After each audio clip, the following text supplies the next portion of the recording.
Do you know the story behind the world's most famous soft drink? From morphine addiction to a secret formula locked away in a vault, get ready to uncover the fascinating history of Coca-Cola.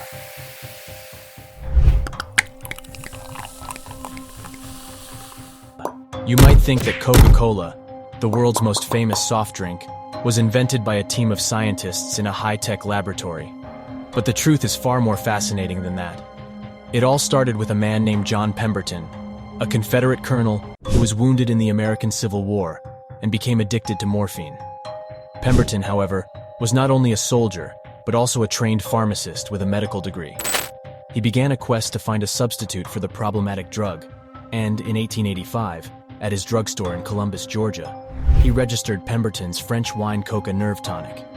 The tonic was made of coca leaves, the source of cocaine, and African cola nut, the beverage's source of caffeine. But the creation of Pemberton's tonic was not entirely original. It was inspired by the success of Vin Mariani, a French Corsican coca wine that was all the rage in Europe. However, Pemberton added his twist to the recipe by including the African cola nut.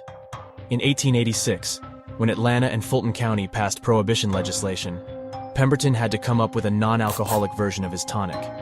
He responded by developing Coca-Cola, marketed as Coca-Cola, the temperance drink. This appealed to many people, as the temperance movement enjoyed wide support during this time. The first sales of Coca-Cola were made at Jacob's Pharmacy in Atlanta, Georgia, on May 8, 1886, where it initially sold for only 5 cents a glass. Pemberton marketed and sold the drink as a patent medicine, claiming it a cure for many diseases, including morphine addiction, indigestion, nerve disorders, headaches, and even impotence. It quickly became a popular beverage at drugstore soda fountains, which were believed to be good for health due to the carbonated water they contained. But the story of Coca-Cola didn't end there. By 1888, 3 different versions of Coca-Cola were on the market, sold by 3 separate businesses. A co-partnership was formed between Pemberton and 4 Atlanta businessmen. But it wasn't until 1892 that Asa Candler incorporated the Coca-Cola Company, which is the corporation that exists today. Candler, however, had to go through quite a bit of drama to establish his claim on Coca-Cola. He was forced to sell the beverage he produced under the names Yum Yum and Coke, while Pemberton's son Charlie sold a cruder mixture of the elixir under the name Coca-Cola. Candler wanted to establish a firmer legal claim to Coca-Cola and hoped he could force his competitors completely out of the business. John Pemberton died suddenly in August 1888, and Asa Candler saw this as his opportunity to take full control of the entire Coca-Cola operation. Charlie Pemberton, however, was a thorn in Candler's side. An alcoholic and opium addict, Charlie unnerved Candler more than anyone else. Candler quickly maneuvered to purchase the exclusive rights to the name Coca-Cola from Pemberton's son Charlie immediately after he learned of Dr. Pemberton's death. And so, the story of Coca-Cola begins with a wounded soldier's quest for a cure for morphine addiction and ends with a determined businessman's successful attempt to take over a beverage that has become a worldwide phenomenon.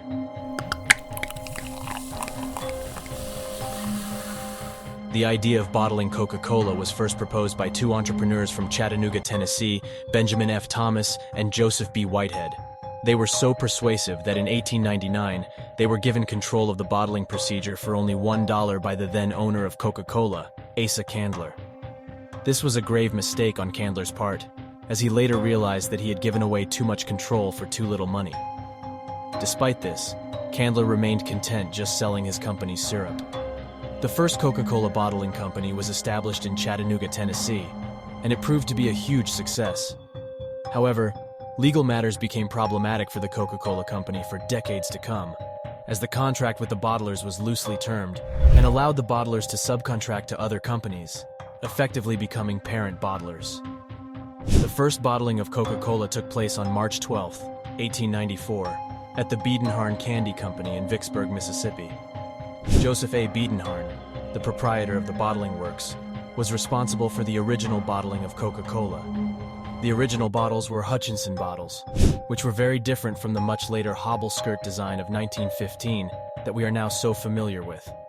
The contract between the Coca-Cola Company and the bottlers specified that bottles would be sold at 5c each and had no fixed duration, leading to the fixed price of Coca-Cola from 1886 to 1959. This was a significant achievement for the Coca-Cola Company, as it allowed them to maintain a consistent price point for over 70 years. Overall, the origins of bottling Coca-Cola can be traced back to Chattanooga, Tennessee, where two entrepreneurs saw the potential of bottling the beverage.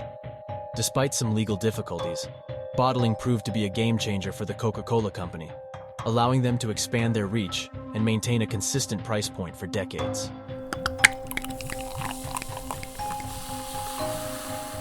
Coca-Cola is famous for its secret formula, which is claimed to be locked away in a high-security vault. However, the truth is that the formula is not that much of a secret, as it can be found on Wikipedia. Coca-Cola's success has very little to do with its formula, and even if someone tried to clone it, they would never be able to compete with the company. One of the reasons for Coca-Cola's success is their cradle-to-grave strategy. They target children and make them lifelong customers by striking exclusive contracts with schools and paying them to sell their products. Coca-Cola even produces countless collectible items such as Barbie dolls, board games, and toys that they claim are for adults, but are actually designed to target children. In the 1980s, Coca-Cola faced a problem as more data emerged about the negative health effects of their drinks. The company was connected to a wide variety of health issues, including obesity, diabetes, and tooth decay. Despite this, Coca-Cola continued to offer bigger and bigger portion sizes of its drink, which didn't help their image of wholesomeness. Coca-Cola was aware of the science behind these health issues, but chose to cast doubt on them, rather than change their policies. They poured hundreds of thousands of dollars into studies to cast doubt on the connection between soft drinks and obesity and diabetes. They also lobbied state officials against sugar taxes and stronger dietary guidelines, and made deals with politicians behind closed doors. Coca-Cola continued to throw billions of dollars into sponsoring athletes and major sporting events to try and create the illusion of a connection between great athletic performance and their products. Despite all this, Coca-Cola realized that they could only stall for so long before the science became too undeniable to dispute. So they began expanding into other drinks, such as bottled water, to diversify their product range and adapt to changing consumer preferences. Are you a fan of Coca-Cola or Pepsi? Back in the 1970s, these two companies engaged in a fierce marketing battle that lasted for years. It all started when Coke turned down the chance to buy Pepsi's business for only $50,000 in 1933. Instead, Coke tried to sue Pepsi for using the word cola in their ads, claiming that they were trying to rip off Coca-Cola's products. But this backfired when Pepsi countersued, claiming that Coke was using anti-competitive tactics to build a monopoly. The courts agreed and ruled that cola was a generic term that anyone could use. Fast forward to the 1970s, and both Coke and Pepsi were trying to outdo each other in advertising and pricing. Then, Pepsi had a simple but genius idea: to compete on taste. They launched the Pepsi Challenge, where they gave people two white cups, one containing Pepsi and one containing Coca-Cola. People didn't know which was which and were encouraged to taste both to see which they preferred. The test results showed that Pepsi was preferred by slightly more people, and so Pepsi started using this stat in all of their advertising. Coca-Cola began to steadily lose market share to Pepsi, and they tried everything to win customers back, from huge marketing campaigns to price promotions. But every year, Coke's market share slightly declined, and Pepsi slightly increased. It seemed that perhaps the Pepsi challenge was right. More people simply preferred the taste of Pepsi. So, in an incredibly secret mission, Coca-Cola decided to change their formula. After rigorous testing and trials, they discovered a new formula that consistently performed better than both original Coke and Pepsi.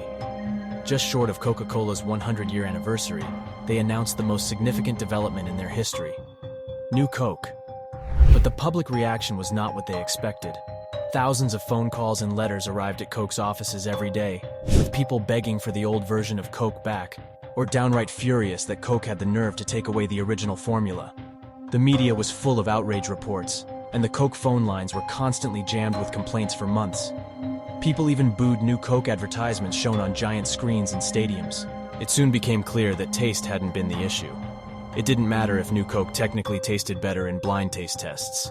Coke's success had been built on the emotional connection that people had with the original formula. As one Coke employee put it, "We could have introduced the elixir of the gods, and it wouldn't have made any difference." In the end, Coca-Cola was forced to bring back the original formula, now called Coca-Cola Classic. If you could travel back in time and taste the original Coca-Cola from 1886, would you try it? Let us know in the comments down below. Another nugget down, so many more to go. See you next time on Real World Nuggets.